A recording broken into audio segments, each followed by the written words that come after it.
Ladies and gentlemen, welcome back to Scalora DanceSport. I am currently checking in from Syracuse in Italy, Syracuse for my American friends, and I am enjoying my summer. This summer so far has been a summer that I can remember. I'm finally back in Sicily, in my home motherland, after 4 years of not being here. I have not been here, so it's finally great to see all the family again.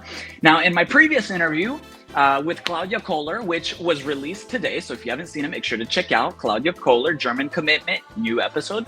I mentioned about my summer plans. Now, if you listen, you know that my summer plans consists of going to the beach, having fun, and enjoying my time. But it also mentions that speaking to some amazing top dancers. Now, today, I have a very special guest. Before I say the name, let me tell you a little bit about her and her decorated career. This dancer is 10 times world champion, okay? She holds 7 titles within the WDSF 10 dance style. She holds a standard world championship as well as 2 show dance world championship titles, as well as she is European championship. She holds a European championship title. Ladies and gentlemen, yes, I am talking about the one and only Miss Ashli Williamson. Hello, Ashli. How are you? Hey, what an introduction. How are you today? Much. I'm very good. Thank you so much. Oh, that's good. Now, listen, I have to start with my traditional question that I ask everyone. How's the weather? Yeah, the weather here in Denmark, I'm based in Denmark, and the weather here in Denmark today is absolutely amazing. So we're good. All right. Normally, Denmark is known for being rainy even in the summer. So having a good day that's really with sunshine, and it's been really hot out. It's been about 25 degrees Celsius. So I see. We're happy. So did you take advantage of that? Because I definitely did today. I went to the beach. Yes, as I was teaching, I was looking out the window a lot. So it's a typical one could just imagine, right? Right. So, Ashli, let's begin from the very beginning of your career, okay?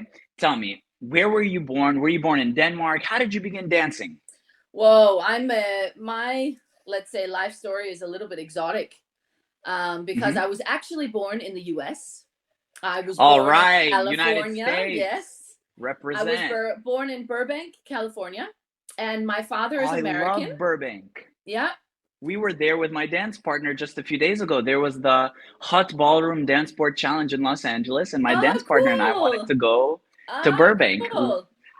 Fantastic. It was awesome. Yeah. Tell me more. Tell me. Yes, I was born there, and my father is American. My mother is Australian. So I'm very mixed nationality from all over the planet. I see. My mother moved to America actually for her studies to go to university, and then ended up staying, meeting my father, and then they got married and they stayed in the US, and then I was born, and a few of my siblings as well were born in the US. So I'm very grateful. I spent the first 9 years of my life actually in the US. So of course the first 6 years I don't really remember, before from 0 to 6 you don't really remember what you did. Sure. But I still have some really good memories of, grandparents and things like that. We ended up moving to Idaho. So the potato country. What takes you to Idaho from Burbank, California? You've got Los Angeles, Hollywood. That's where my grandparents were based. And I see. My mom at that time in LA, the crime was starting to really go up and different things like that. And she wanted to make sure that we were able to still ride our bikes around the block and do different things. So we ended up moving to a very small town called Burley, Idaho, which is it's close to Twin Falls, probably about a half an hour from Twin Falls and maybe about an hour and a half, 2 hours from Boise, Idaho. I see. And then my mother's side of the family, her parents, so my grandparents on my mom's side, they got very ill, and she got really homesick and wanted to move home. So then we shipped the whole family, to Australia. Whole family to Australia. All right. And I started, let's say, it's a big jump. Career. I started my dancing career in America when I was 6 years old. I started dancing when I was 6. But as we all start dancing when we're 6, it's not serious. You dance once a week. You love dancing. Right. You can't, get enough of it. Just enjoy. And then I think I started competing. I won the preteen nationals I think almost just before I left, when I was 9. Yeah, when I was 9. So I still have those trophies, those small little trophies. Cute. And there it was American style, which they had, and then they had Latin and they had ballroom. So did you dance the American style? Yes, dance American style as well. Yes. Oh my goodness. Next time in Denmark, we have to do an American Viennese. I love American smooth Viennese waltz. Yeah. Love it. You know, I'm tempted. I keep telling when I go to Molinella and do the lesson with Claudia and Benedetto, I'm like, guys, let's do Viennese smooth. But continue, tell me. Yeah. No, so then I ended up moving to Australia, and then of course I wanted to continue dancing, so I found the nearest dancing school in Australia, and I continued my, let's say, career, I guess you could call it, at the age of 10 in Australia, and then got some partners and did quite well in Australia as well. I then all of a sudden got not all of a sudden, I think it's always been in me. I'm very competitive. So that suited me absolutely fantastic. I love dancing, and then I love competing. So it was always about trying to be better and getting better in the training hall, and trying not so much getting better results, but of course this thing that you want to go out and you want to show off a bit. You know, you practice something a lot and you want to go out and show off that you actually got better and things look better, and you know, and kind of course the progress. Yeah, the progress. So then I continued there, and then at the age of 16, in my very long career, from 6 to 16, 10-year career, I was looking for a partner, and in Perth, we were living in Perth, Western Australia. There were kind of no boys my age and my level, and that had the ambition level that I wanted. I just really wanted to go all commitment. the way. Yeah. And so I ended up starting with a boy actually from Sydney, which that's pretty much like living in California and then dancing with a partner in New York. If you take like the distance, it takes 5.5 hours or something in a plane. So it was really, and this was at the age of 16. So my parents were very reluctant. Tough. Yeah, they were very reluctant, but they could feel, you know, sometimes I ask my mother as well, I'm like, how could you let me do that? Because we have students that are 16, and I think there's no way that I could send them to another country. They're not even close to being ready for that. Right. And my parents always said, Ashley, we could always feel that you were made of something different. And we felt that if we stopped you at that time, then you would be mad at us for the rest of your life. And we probably regret it that we didn't allow you to. Like resentment, yes? Yeah. So they said, you know, we figured that it was better for you to try. And even if it didn't work, you always had a home to come back to. And, you know, and they were in contact with me all the time, of course. Well. And then after 4 months actually dancing with him, his name was Daniel, we decided to go on Burn the Floor because I had very limited resources. My family, I don't want to say poor. We were never poor, because I think being poor is a state of mind, but we were economically challenged. Let's say it like that. We lived from day to day, and we lived from lesson to lesson, and as much as we possibly could do went into the dancing as well, as a lot of families, I think, within elite sports. I wouldn't say it's only in the dancing, because of course dancing is expensive, but so is golf, and so is tennis, and so is like figure skating. Yes, anything in that. So then I ended up looking for another partner. He decided that when we went on Burn the Floor together, the agreement was we were going to go on for 4 months, and then we were going to take all that money and use it for our career when we towards got back the dancing. And after that, he decided that he wanted to stay on Burn the Floor. It's like it was an amazing tour and everything. I had a great time as well. I could feel towards the end of this 4 month period, he wanted to practice less and less, and he wanted to go out partying in the evening and enjoying the sightseeing and everything that you could do. And I was just not there. I was only 16, and the whole reason I was on Burn the Floor was to make the money and to go back to the dancing. To go back to the dancing, yeah. So we were just I see. lives. And then so then it ended up being that we kind of splitted our ways very amicably. There was nothing. We weren't upset with each other, and had a great partnership for the. Yeah, I think it was about 1 year I ended up dancing with him. And then I went looking for partners. And I went looking for partners all over America. I went to Gary McDonald he was in New York at that time. I see. I went to, I actually had a tryout with Victor Fung. at that time. Oh, nice. Yeah, he was he was a lot older than I was. And I really loved 10 dance. And at that time, he had already chosen to specialize in standards. So So do for me, I was standard. like, So, Right. yeah, I just tried with a lot of different boys. And that's where Bjorn, let's say, came onto the scene, which seems absolutely ridiculous now when I think about it, like a 16-year-old traveling around In the the world. USA or in Australia? I was still, I was in the US because Burn the Floor was in the US. That was the last tour that we did. It was in Reno. I think we were there for about 6 weeks, 8 weeks, something like that. Oh, wow. And so at the end of that, I decided, okay, then let me stay in the US and I'll try and see if there's anything here that would be suitable. And then I see.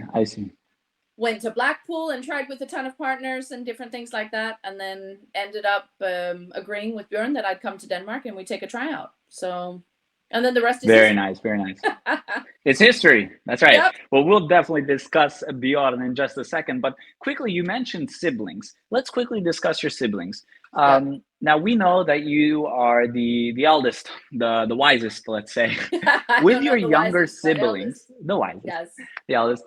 With your younger siblings, also in the same sport as you, in the dance sport industry, have you ever felt any responsibility towards them, whether that's guidance, wisdom, advice? Tell me, what are your thoughts here? For sure. I would say when you say responsibility in that way, of course, I also understand that, sport is sport in the way that you can help as much as you want. You also learn that as you get older as well, but through being teachers and coaches and things like that. But it's the dancer themselves that actually has to do the work and has to want it, and is the one doing it on the dance floor at the time. But for sure, I've been aware that, we've made mistakes throughout our career and things like that, and trying to give them advice so that they don't make the same mistakes. I think they've been very, very lucky and privileged to be able to have a big sister that's kind of gone through the mud before they had to. So at least I've cleared the path in that way. And of course, we're very different. We dance very different. All of us have kind of different styles through it, and then that's how it should be. The individuality. Sorry? Sort of individuality. Yeah, for sure. But then I also have to say at the same time, I think we've all kind of chosen a little bit of the same path in the way that, because we had tried so many things, it was quite easy for us to at least recommend what we felt was best. And luckily along the way, they've also felt that the chemistry of that type of, let's say, technique or a way of moving and different things like that has also... Well, they all went 10 dance, so yeah, everyone is in 10 dance. That's good. Yeah, no, it's really great. But I think we're also really lucky in our family that we're actually all 4 years apart. It was not planned like that. From my mother. Kind of took her 4 years to recover before the next one. Rightly so. So I think we were lucky in the way of, let's say, dance sport, because we were very rarely in the same category at the same time. So it was kind of always, I was in the next category and then the next one and the next one. So the only time where we've kind of had this family in the adult, something, is in the adult category. So I see. Now, with this little something, quickly, when you guys were all in this adult category, or even in the home, was there any sort of rivalry during the brother-sister relationship? Was there any kind of like, in a final of the world championship? Because a lot of coaches or a lot of people like to be in the zone when they're in the competition and they block out everything and everyone. Tell me, is there any situations like this in the past? I think in reference, if I take myself in my case, I think luckily or unluckily or whatever it was, I think that we were that much further ahead at that time. We've never really had that, let's say, that competition where my brothers have almost been close to beating me or something. It's always been rounds that have been different. So in reference to myself, I think I can kind of take that out. But Earl and Errol have had very different careers in reference to changing partners and finding the right partners and, doing these different things. So there have been a few times where, Errol has beaten Earl or something like that, the younger brother beating the older brother. And I wouldn't say we've always been good. There's never been arguments or big things like that. But sometimes it's we've been aware, my mother has been aware that, we didn't celebrate too much and didn't talk about it too much. You're just aware that there might a good balance. Some hurt feelings. Yeah. Finding a balance there. Sure. But honestly, I have to say that they're all of them it's myself, and it's Earl, who's dancing with a Ukrainian partner, and then Errol Veronica, yes. yeah, and Errol is actually dancing with my younger sister Amy. So in this way, you have the two siblings dancing together, so they're of course on the same team, so it's quite easy. And then you have Earl and Veronica as well, that and there's never really been any big issues with that. So I think we're really lucky. We're also a very close family, so I think Good. the foundation was already built before we started, let's say. Prior, of course. Yeah. We had the pleasure on Scalora DanceSport of hosting both Earl and Veronica and Errol and Amy just the other month, and we discussed actually a bit of the family bond, and Carolyn Smith had also joined us, and Errol had and Veronica as well. They were all seemed very close with Carolyn, and it was a very fun interview with all of them. It was a group interview, and everyone was great. But that's great. That's really fun to hear. As an Italian, I'm kind of a fake Italian, but that's another story for another day. But being because I was born in Russia, right? But then I was adopted by Italians, so I'm culturally Italian. So I have to be politically correct nowadays, right? Okay. So culturally Italian. I'm like a family man. I'm blah blah blah. So I'm good. It's nice to hear that there are top professionals and amateurs, I guess, to be correct, top in the industry that also have the same values, the same morals when it comes to family, brother, sister, mother, father. And we have these values because at the end of the day, I think it's whether it's 10 times world champion or European champion, when the younger generation looks at these top guys, okay, they have a medal, but it's also nice to see that they have the same values as them, because maybe a younger child can't relate to being a world champion, but they can relate to having a big family in the same sport, or they can relate to having brothers and sisters in the same morals. So that's amazing. That's really nice. As the older sibling, you have natural leadership abilities, okay? Where else would you like to spread your leadership abilities? Now, of course, as the older siblings, we have to watch out for our siblings. We have to watch out for the younger ones. We have to take care of this. We have to take care of that. So already, you're a very good multitasker. So tell me, where would you like to spread your abilities as a leader? Well, that's a very big question, where I would like to and where I've done so far. I've also had the position or the privilege of serving the WDSF on an international level as the Athletes Commission representative and chair for all of the athletes, representing the athletes all over the world. And this position, I've been in the Athletes Commission for 11 years, and I was chair actually for approximately 8 years. And that also gave me sitting rights in reference to being on all presidium meetings in the International Federation, and also taking care of all of the sport accord meetings and on the sports commission meetings, and together with the PD, the professional division that was also there. So I think a lot of roles, let's say in leadership and different things like that, I've also put myself out in. And I've learned a crazy amount from my predecessors or the people that I'm working together with as well. So that's for sure something that I've really enjoyed. I've been able to participate in. I was part of the team that went to the Youth Olympic Games, which was the first time that we actually featured breaking in Buenos Aires, in Argentina. And I've been a part of, as I said before, the Sports Convention Sport Accord, which is the biggest sports convention all over the world in reference to all of the sports getting together and participating in a lot of meetings together with the IOC and things like that. So I've really enjoyed my time doing that. And for sure, I see myself in some type of role like that in the future as well, because I really love dance sport, and I enjoy those types of, people call it you love the to political help thing behind the scenes, but I guess you could also call it kind of the backstage things that happen. And the rules and bettering the situation and the conditions for the athletes, I think always has been interesting. And I've always had the feeling, somebody has to do it. We have to make sure that we're moving forward. If we're not moving forward, then we're standing still. And if you're standing still, you're going backwards. So, it's either forward or backwards. There's nothing else. Right, you have this need and passion to bring back to the community, bring back to the younger generation, so that they can move forward without any political blah blah blah, so they can have a clear path with no questionable. That's very nice. It's very nice to have those kinds of leaders in our federation and within the community to know that they care, and especially it's nice to have the kind of leader the leadership with a track record, right? With you being 10 times world champion, there's no question to whether you're the right person or not, because you've lived what you're trying to make better for. For Does the that make next any sense? generation. So Yeah. exactly, which for me, in relationship to someone who's not a 10 times world champion, it's question. If you don't have any titles, or if you don't have a track of which have you had a career in the dance sport, do you know anything about it? Well, this is what it's very nice to for the followers to know that their leaders have been exactly where the followers have been.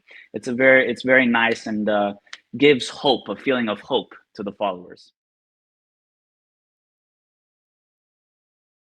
Tell me, from the way beginning of the partnership, how did you and Bjorn meet?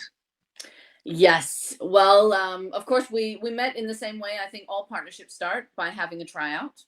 So that's Mm-hmm. kind of the first thing that we do within dance sport is you kind of try it out in the way that you want to try the dancing first. You speak about the different things, but our, let's say, partnership is let's say a lot more common now today, that you actually move to a different place, a different country, Mm-hmm. to be able to dance with another partner. Sure. But at the time that I actually moved to Denmark, which was actually when I was 16 years old and Bjorn was 17, it was not that common that you moved. And I moved from Perth, Western Australia, to Denmark, That's right. Europe, which was a lot of It's a big kilometers in jump. between. A lot of 24 hours in a kilometers, a lot of flight miles. nonstop. So it was a big decision to actually do. But I really wanted to be one of the best dancers in the world. I think at that time, at the age of 16, sometimes it's difficult to actually think that becoming world champion is a reality. Of course, I always had that dream, I want to be world champion, but sometimes it seems a bit far. I was still going out in the first and the second round. So, even though you want to be world champion, it's like, oh my gosh, am I ever going to make this? Because I have a long way to go. That's right. It was about getting better, and I just really, really want to do everything that I possibly could to do it. So I decided we set up a tryout together. Of course, we did a lot of the first part of communicating over email and over the phone, talking to each other about ambition level and how much he normally practiced, and about teachers and coaches and who would we use and what type of competitions did we want to do, what country would we represent, where would we live, all of the practical things that you kind of want to make sure also make sense before you travel from Australia to Denmark to have a tryout. So once all of that seemed to fit pretty well, then I set up a tryout with him in Denmark. And then I thought, okay, if it doesn't work with him, I have to have some others. So I also set up a tryout in Italy. I had another tryout in Spain at the same time. España. Like going all over.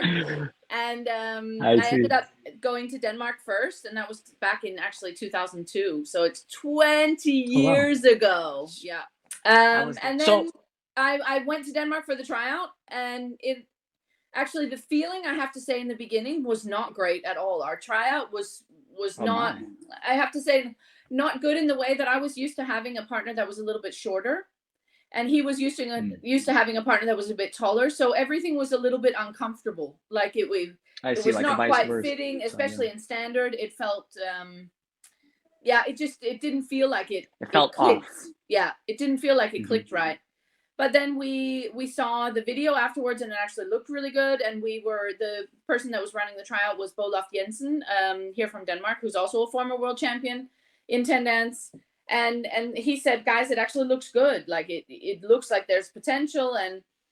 And so we decided after the first tryout that we'd try for a few weeks. So I canceled the other tryouts that I had, the following weeks. And I decided to stay in Denmark for 4 weeks so that we kind of had a longer period trial where we could actually see, okay, how would it work and everything. And then after those 4 weeks, then we decided to start together and give it a shot. So I see. Yeah. Cool. That sounds swell. So when you initially had moved to Denmark, did you have any expectations for Denmark? What were you thinking? What were you expecting from Bjorn on the plane? What were you thinking? Did you previously know him in his career? I had no idea.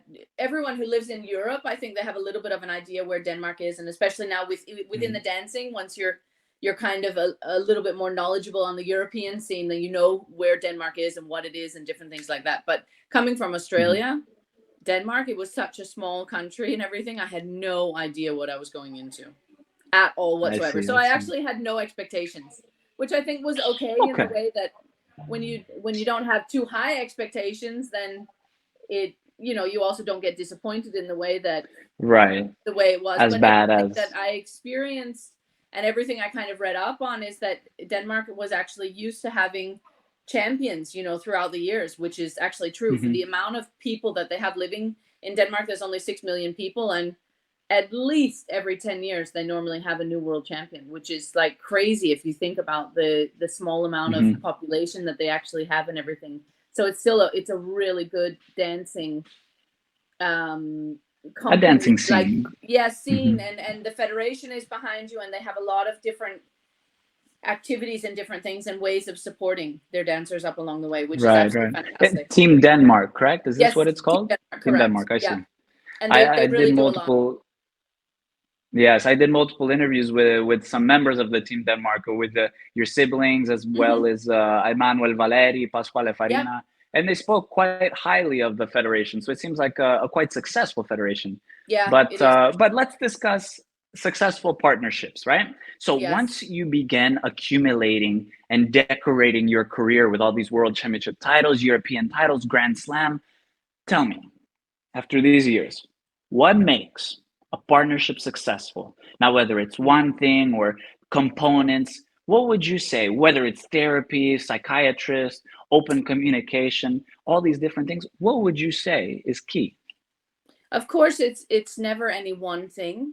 But I also have to say, in the beginning, you know, we danced together for 8 years without having any form of titles in any way. So it's going out in first round. The first 3 years we danced together. At that time, WDSF and let's say the WDC or the England scene was still together. So we were dancing also Blackpool and the IDSF and things like that. And in all of those big competitions, we were going out in first round. So I think it's really important to remember that everyone starts somewhere. This is number one, that you shouldn't get discouraged when you have this. You know, everyone's gone out in the first round, even myself, 10 times world champion. And when people talk about us now in our career, what they look at is they look at 10 competitions. But if you actually go on the WDSF website, or if you go on, dancesportinfo.net, look at how many competitions we've done through our career and how many competitions we've lost, or come second, or come fifth, or come 19th, or 25th, or 176th, or something like that. And we did a lecture one time where we also looked at that, where what I could find at least, we've done over 500 competitions throughout our career together. And if you look at, we've done 500 competitions, but the only ones that people talk about are the 10 that we've won. So the 10 world championships. A very successful partnership. You need to remember that these down results that you have along the way, these are not something that sticks with you. It's not something people remember. People don't remember the year when we were at the German Open. The year before, we were in the final, and then we came to German Open one year and we were 14th. We were outside the semifinal. We were devastated, crushed, everything. And then you have to go back home and you have to pick yourself up again and you have to keep going. So this is a little bit with, kind of the ups and downs. It's not so much in reference to the partnership, but I have to say, in reference to the partnership, it's number one is communication. And when I say communication, it's about making sure that you don't bottle things up, that it's much better to take the communication, and not necessarily exactly at the time where the problem happens. Very often that's what people try and do, is in the middle of a practice, they're really upset about something, or they feel something, or people speak in the wrong way because adrenaline's going and you really want the best for your practice.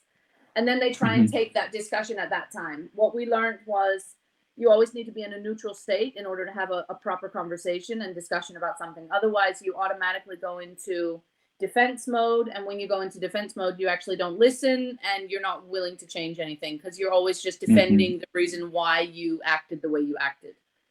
And I think one of the biggest things that we did early on in our career, and, now we've been together 20 years, and I can't imagine, not, and Bjorn and I are together, even though we've been together 20 years, we've been together like 24/7 for 20 years. And so this is almost like a 40-year relationship. So how do you, make it work compared to normal people that have normal jobs on the side and then meet in the evening or something? That's right. And it has to do with the fact that you're aware that the other person is different, and that's okay. Our sports psychologist we at some point in our career, actually, we had more, let's say, mental trainers than we had technical trainers. And you know, sometimes when we've said this in lectures and different things like that, people are like, oh, you know, and I always say, no, it's not because there was something wrong with us. It's just because we realized that when that was working, when our communication was working and all these other things were working, then all of a sudden the dancing, everything else then was working. worked 10 times better. You would get so much more out of practice. So then your technical, let's say, improved, I would almost say 60 to 80% more, because the communication that you felt was always on the same page and you were always working towards the same goal. One of the things that we learned as well, you know, our sports psychologist, he said, can you imagine a football team all having, you know, 11 goalies? Would they ever win any championships? And of course the answer is no. You can't have 11 goalies on a football team. You have to have people on defense. You have to have people on the attack. You have to have a goalie. You have to have the different. And he said, you need to look at your partnership in this way. You're two people that are completely different and have different ways of going about it. But what you have is you have the goal at the end, which is you want to win the competition. So it doesn't matter how you get there and who's right. And often it was, you know, it's about this when you're really competitive and you want to go for winning. Often you become also competitive within the partnership to try and my way's best. You know, I know it's going to work. So just do it my way. I know what's best for the couple. And sometimes figuring out that, okay, maybe my way. So often what we had the rule, like every idea, for 15 minutes. We were never allowed to, and these were our own rules. So I'm not giving you rules that somebody else made us do. We were never allowed to say no. So if Bjorn said, I think we should do it like this, I would say, okay, let's try it. And then we would try it. And it doesn't literally have to be for 15 minutes, but it's just that idea in your head that you have to give it a try. You have to do whatever you can to see if it works. And if I still didn't feel that it was good afterwards, but he was totally convinced that it was, then we would film it. And we would film it my way and we would film it his way. And in the end, we both know that we want it to be best. And then you can look at yourself. You can see, okay, I can actually see that your way is best. Let's do it with that. Or he would also be, so getting rid of this thing with being stupid stubborn and always wanting to win. Understanding that you're different and going with that, and understanding that that's how you're actually going to win the competition. You're not going to win the competition by both being the same, because you can't. You know, you need the diversity. You need somebody, a person who's more structured and more technical and everything on the one side, and somebody who's more creative and more musical and more on the other side, because the balance of that all of a sudden makes you a champion, you know.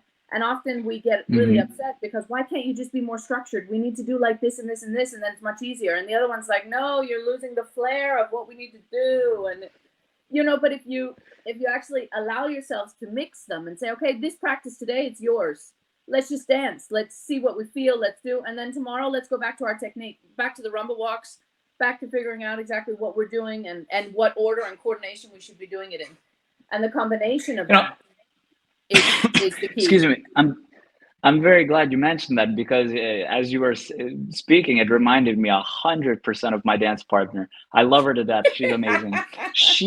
Okay, so, you know, as I mentioned previously, whether it was in this interview or the Scalora interview, I was culturally raised Italian, whatever. I'm in Italy right now.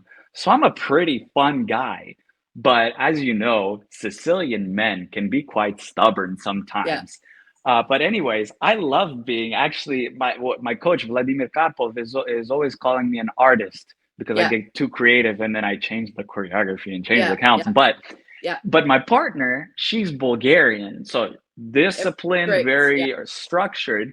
So when we first began dancing together 2 years ago, me being Mr. Whatever, we can do it, and her being everything note-taking, it was quite difficult for us to match. But now I know exactly how to speak to her. She knows exactly how to speak to me. Maddie, if you're watching, shout out to you. I love you. You're the best.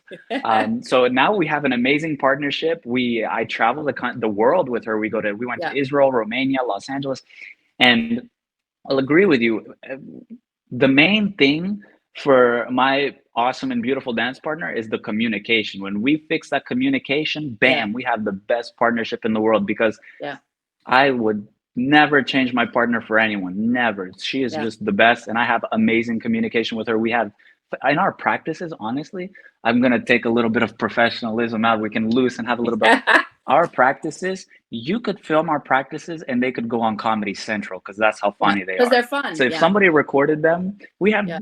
all the fun in the world. When it's Yeah. just us two in the studio and we play the music at full volume and we just have fun and enjoy.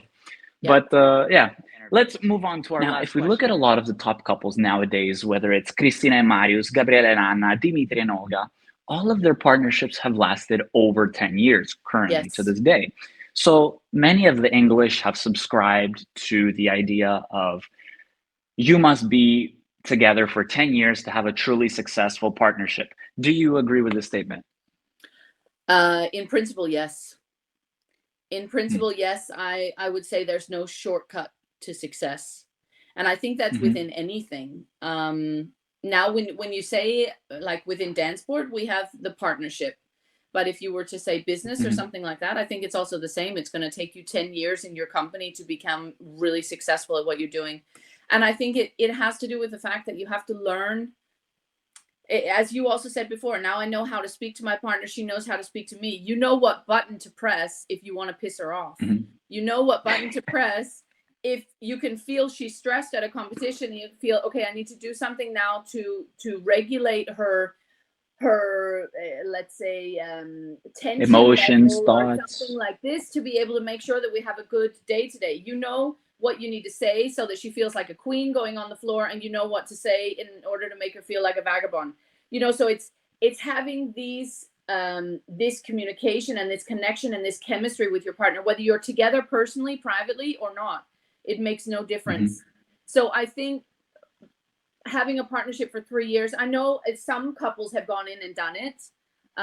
Maybe you can also take Marius and Christina actually as a good example of these two couples, because Christina was actually 3 times world champion with Nino before she then swapped to Marius, and Marius was also in the final, you know, in the top 3 together with Nina before they started dancing together. So now they've been together, I don't know, maybe 3 years, 4 years, something like that, and it's a very successful partnership. But they were also together privately, I think, for 2 years before they started. I'm not quite sure their, you know, relationship and everything, but I think it's something, longevity in a partnership is required in order to be successful. And I truly believe, but this is also what I believe morally as well, also in relationships outside dancing, that the grass is not greener on the other side, and that we all have mistakes and we all have problems. And by thinking that you can change it out and then get somebody who's better or are doing this, in my opinion, I don't think this is the solution. So, you know, Bjorn and I have also been together privately for 20 years, even though the agreement was we were not going to date and it was strictly business.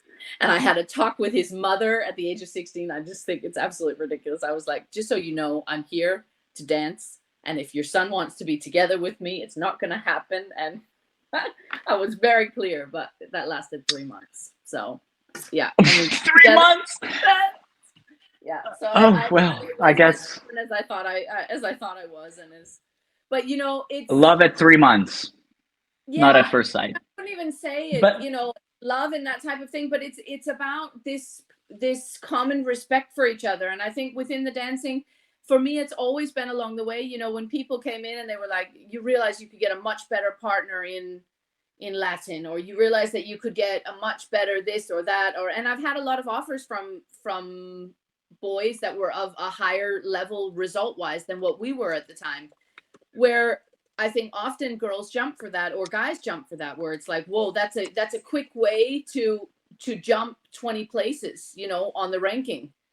This person's coming from semifinal. I'm in the bottom of the 24. If we go together, we have a possibility in top semifinal. Then I can be in the final soon. But they don't think it through kind of to the end. What have you been through so far with your partner? What have you figured out? What have you got? What have you already come with solutions in reference to what it needs to be for the future? So in my opinion, this thing, the idea of, you know, changing your partner like you change your underwear, and it that's not, doesn't go long.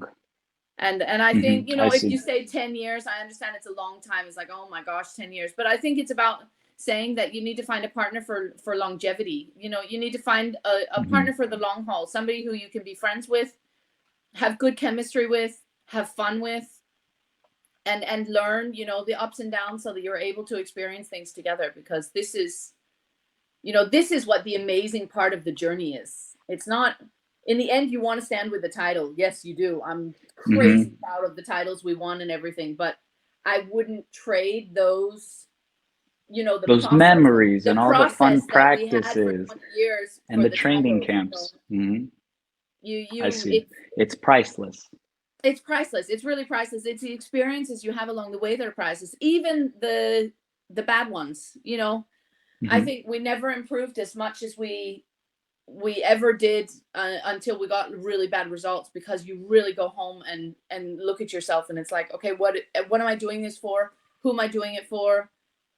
Do I still want to do this? You know, and then you find the inner love for dancing yourself again and say, yeah, I want to do this. And I'm not going to let those 12 people with a pen standing around the floor decide my mood today. So I'm going to get up. I'm going to be happy. I'm going to be positive. And I'm going to keep on moving, because, you know, life is not over just because they decided yesterday that I shouldn't have the result that I felt I deserved. Of course. Or I felt I danced. So, yeah, it's about that. Yeah, of course, I agree. Having the ability to know a person, to get to know a person on a level, that's why, on a level of the dance sport industry, that's why I don't believe that an average person will never and truly understand what it's like to get to know someone and work with them every single, because even an average non-dancer, like a married couple, they wake up, go to work, see each other at night. So they're apart for approximately 8 to 10 hours. If you're married with your dance partner or someone like that, you're going to see them every hour and every day, every second. So spending that amount of time with your significant other and and you have a good relationship. Yeah. I think that's the most beautiful thing in the world. I agree. Yes. So let's get ready for my surprise guest. All right. Yes. For you. All right. Now, my surprise guest, as you know, I am American before I am anything else. Okay. I was born in Russia. Love my Russians. Okay. I'm culturally Italian. Viva l'Italia. But I am USA. And one day I pray I'm going to work to earn the title that our surprise guest has. I think by now you know who I am speaking of. Ladies and gentlemen, the president of the USA Dance Federation, President Ken Richards. Oh, cool. Nice. Hello, sir. How Surprise! are you? Surprise! I can't see you. How are you, sir? You can't see me. No. Uh-oh. Can I see the video? How do I do that? Do you know? Here we go. Let's see. And I'm wearing my Ashli mask. Oh my gosh. No.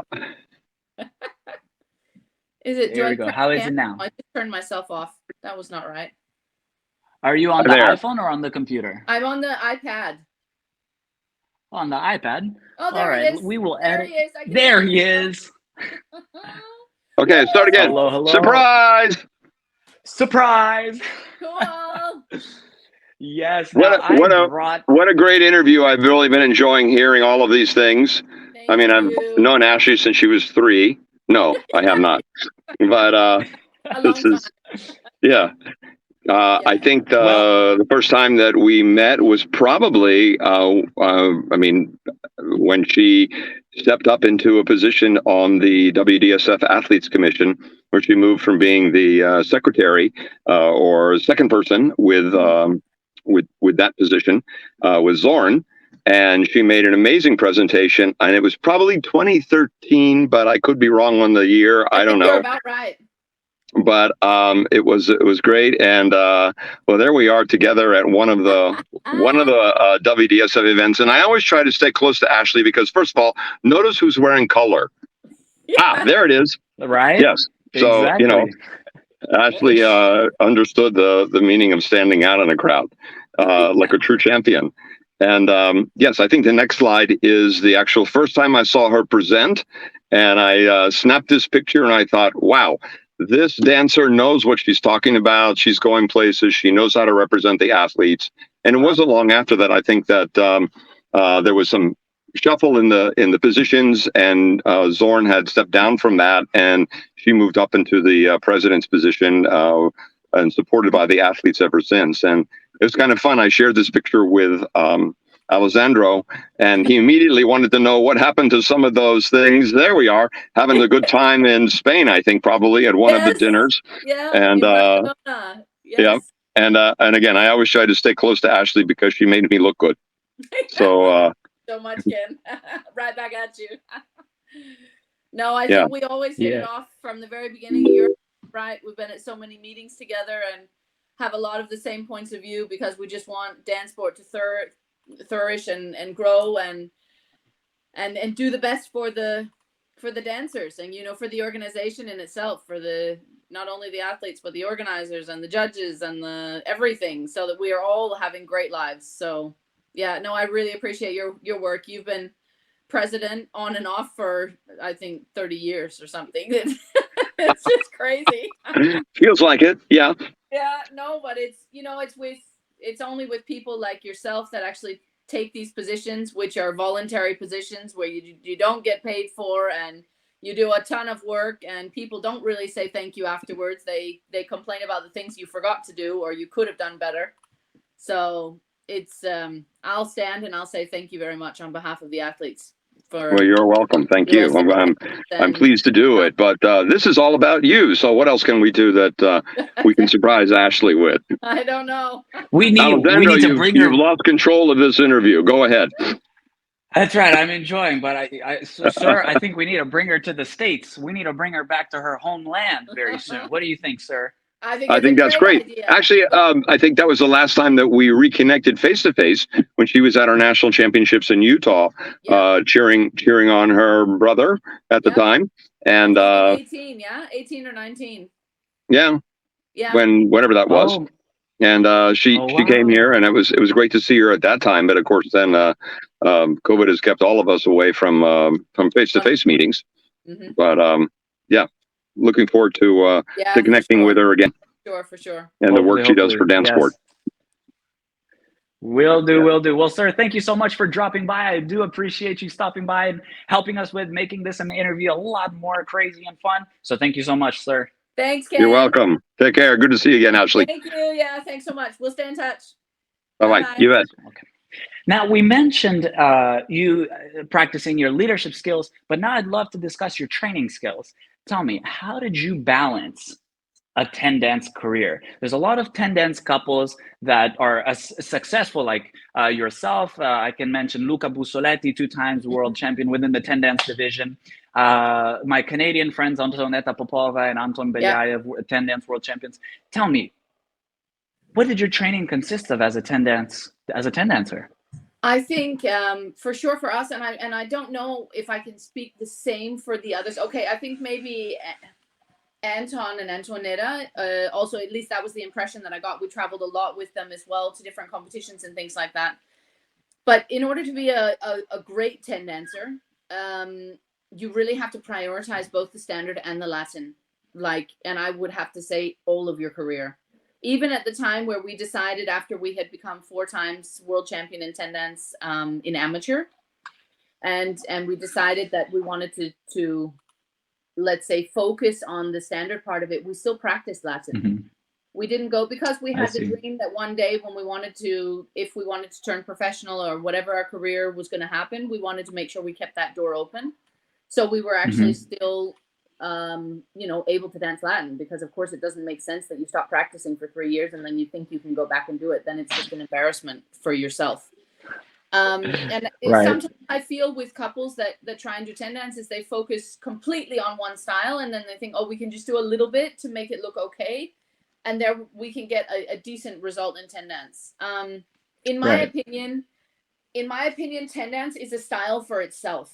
Like you have standard, you have Latin, and you have 10 dance. It's not, when people say I specialize in standard or specialize in Latin, I say I specialize in 10 dance. Like it's something that's, I don't see it as if it's just standard and Latin combined, because it's different things that you're also working on at the same time. But it has to be the love for practicing both styles, and you also have to prioritize that throughout your career, both styles all the time. Of course, if we had a European Championship in standard coming up, then we might do the last 3 weeks up to the Europeans in standard. We might do something like 60-40, or Mm-hmm. 65-35, or lowest we would do is 70-30. A good balance. In reference to the balance. Mm-hmm. And the same would happen. We also represented in the Latin, in Europeans and Worlds a few times as well.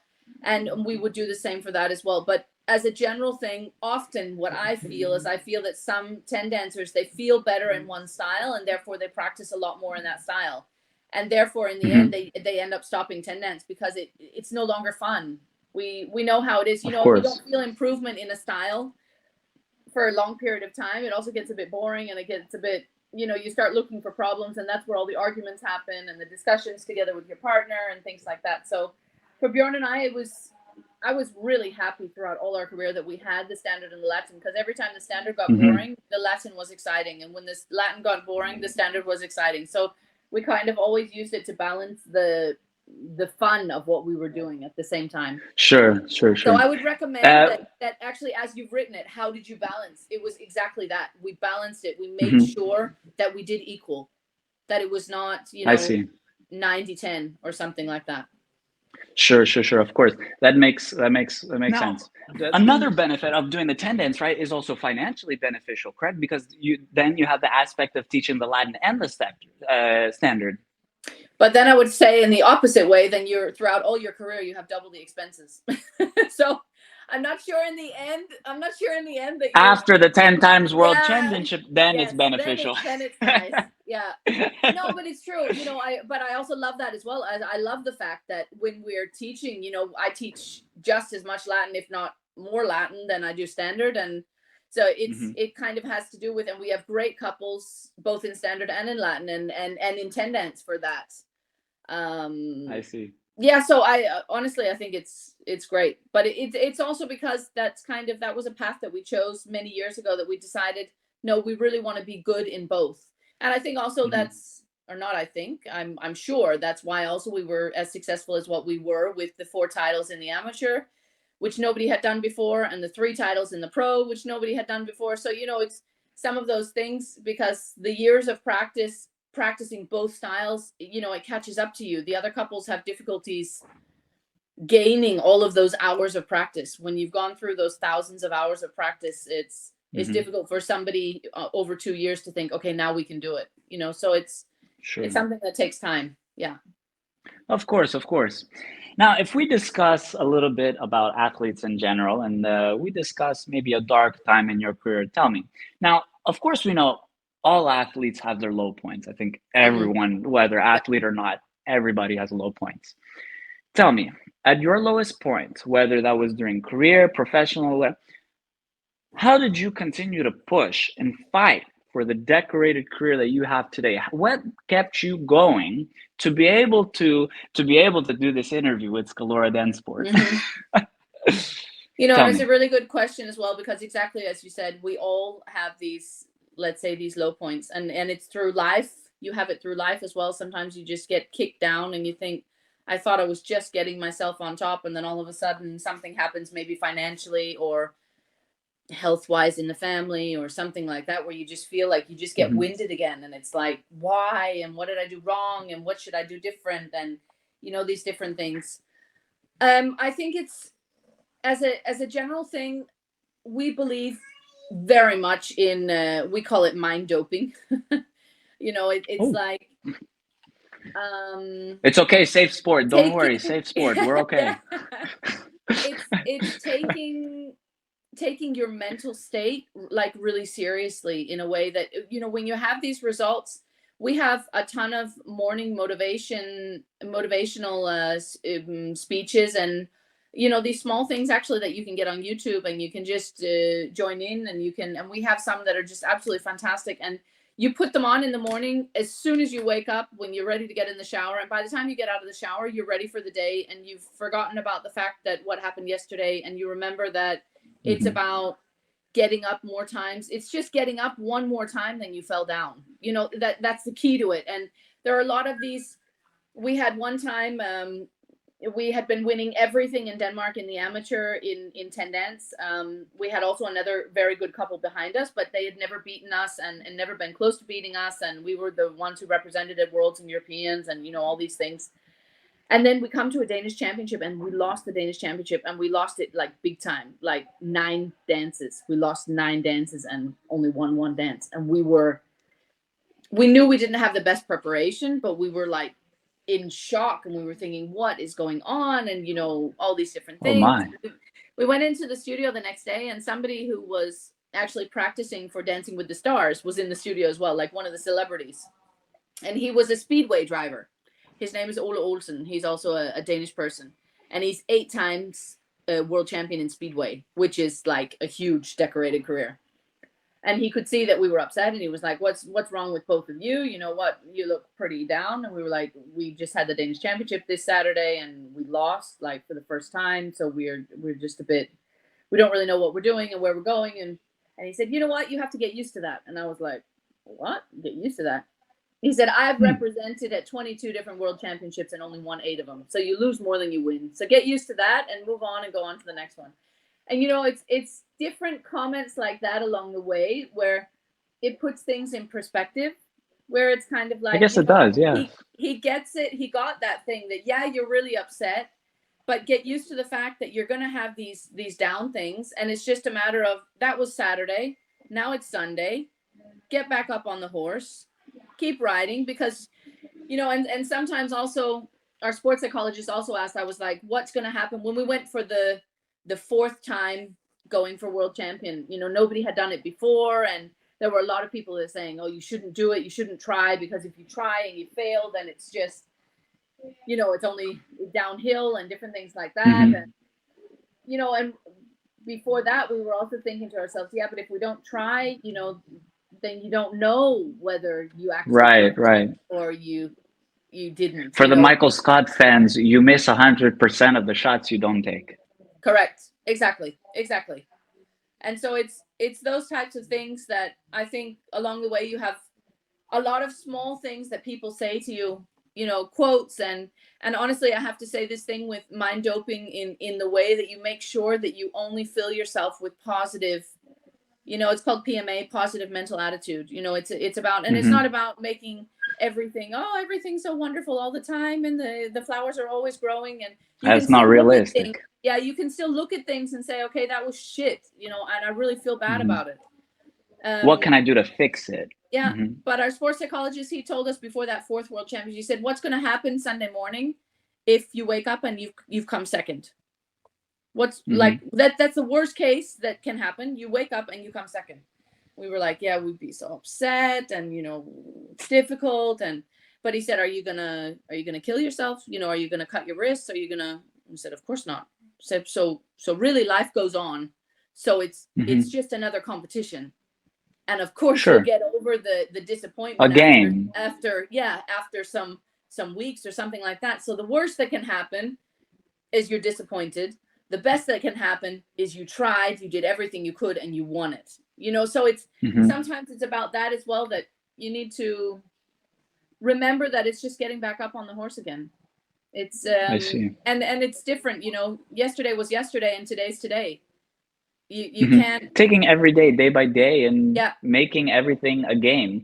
That sounds a little childish, but when you look at it more as a game with a game attitude, when you play a board game, when you lose, you always just do another round. So you just do another round in life.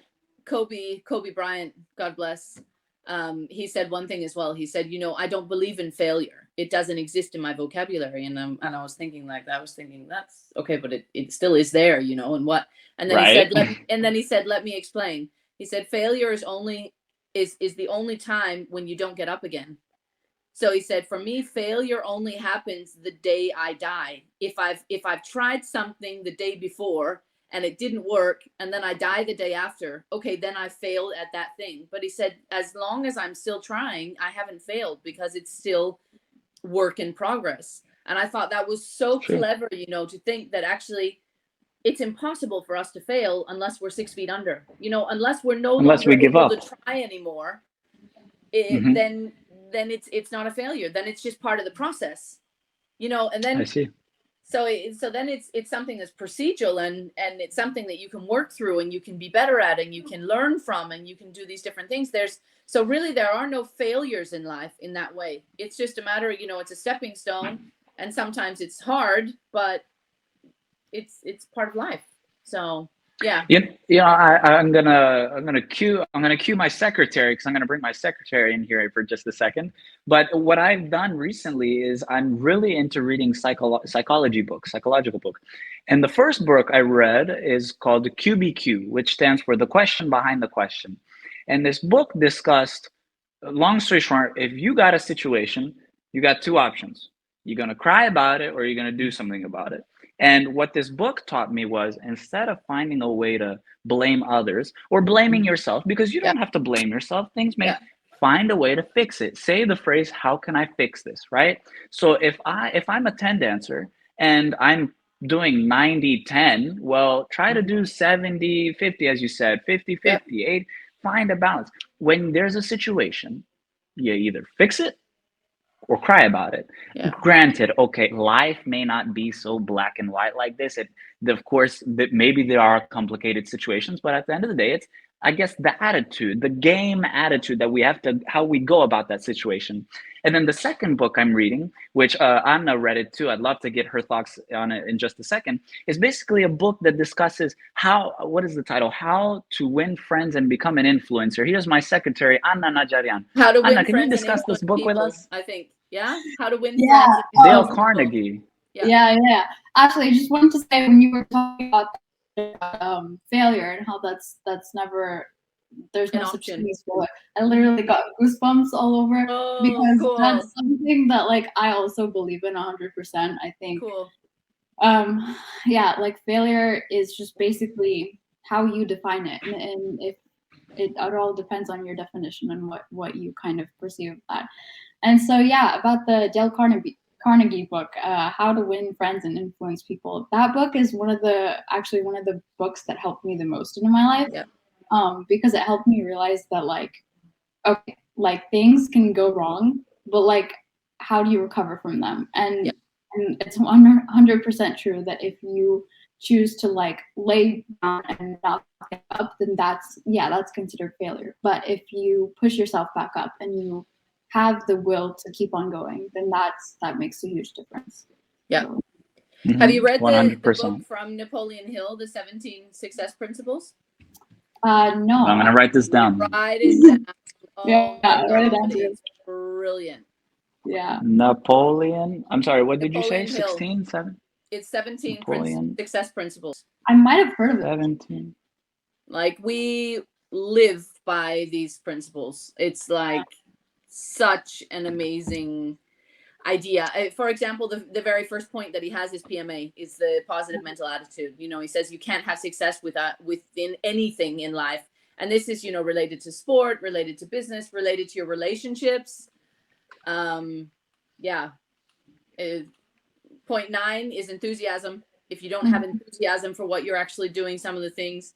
He has point 3 is mastermind, which is 1 + 1 = 3. You need to find a team around you that you know. That's what our coach always says. And this is, you know, I would say also for Bjorn and myself, so often now when we have our discussions or our talks about what we want to do for the future and things like that, it's not my idea or his idea. It's the idea that came out of the two ideas put together, which became a third idea.